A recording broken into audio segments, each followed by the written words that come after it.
Salutations, respected viewers. This is George from Ireland. Here I am at 9 Carlton Gardens, London. A gorgeous Regency building with this white finish.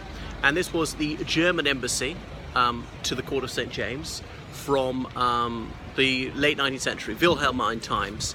And around the front you can see the portico. That's the front door, which I might show you in a minute. But one of the quirkiest features of this place is what you see behind me. Where is it? Oh, you probably can't read it. Pet cemetery, a dog's grave. And it says Jairo, the name of the dog, a faithful follower. February 1934 died, and then Hirsch, the surname of the ambassador at the time. So this dog was a white terrier. Whether a girl or boy, I know not. Anyway, Leopold von Hirsch was appointed ambassador here in 1932. He came over, but then the Nazis came to office the following year, and he was not in sympathy with their worldview. However, he remained on post for a while because Adolf Hitler was not so sure of himself. It wasn't certain his system was going to last, but then he brought in his Gleichschaltung, coordination or harmonization, and gradually all sections of the state and areas of society had to conform to National Socialist ideology. So that's the front of the old German embassy. There you can see it. Yeah.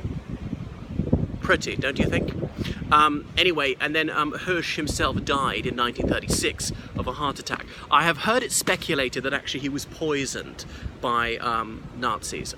I don't know of any evidence of that, but anyway, he died en poste, which is highly unusual, and so he had a very dignified funeral here with his funeral cortege passing Buckingham Palace, and he was seen as a good egg by most people here. And he'd done a lot to repair relations between the United Kingdom and Germany so soon after the First World War. It's easy to forget just how heavy the impact of that war was. 800,000 Britishers killed, which was light compared to what other European countries suffered. So many disabled soldiers who were suffering what we now recognise as post-traumatic stress disorder, or had one leg blown off, or both their arms, or blinded, or deafened, or had horrific facial scars and burns, things like that. So it was wonderful that he'd achieved some rapprochement. Anyway, he was replaced by Joachim Ribbentrop.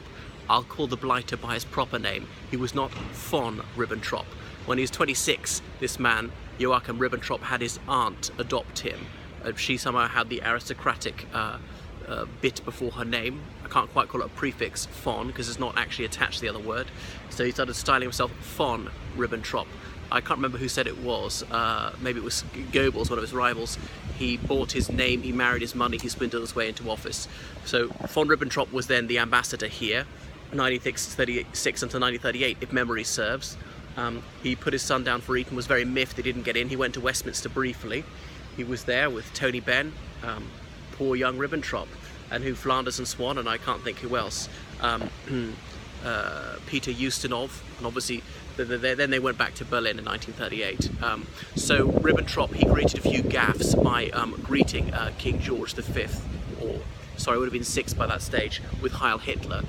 I think he would have been here at the time of the abdication crisis, 36 as well, so Edward VIII, he must have met him too.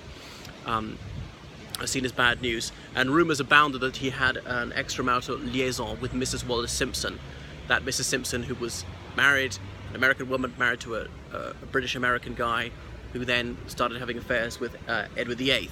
So was she shared by Edward VIII and von Ribbentrop? That's not certain. Anyway, cut a long story short, Ribbentrop met his life at the end of a hemp rope, the handle pulled by Albert Pierpoint, the United Kingdom's only fully licensed public executioner. Well, not only. Anyway, so obviously when the Second World War broke out, the police burst into this to try and seize any sensitive documents. The same happened in Germany. But there was an exchange of diplomats immediately. They were repatriated via neutral countries, via the Netherlands. But as soon as the war broke out, they were burning documents like mad. They burnt them even beforehand, as many as they could, because they knew a few days beforehand, the Germans knew that the war was about to start. They weren't sure the United Kingdom was going to declare war. It was a possibility. Ribbentrop had told his people that it wouldn't happen, because from 1938, Ribbentrop was back in Berlin. Right, but after the Second World War, the German embassy moved elsewhere when diplomatic relations were restored. After 1949, of course, there were 2 Germanys then, East and West.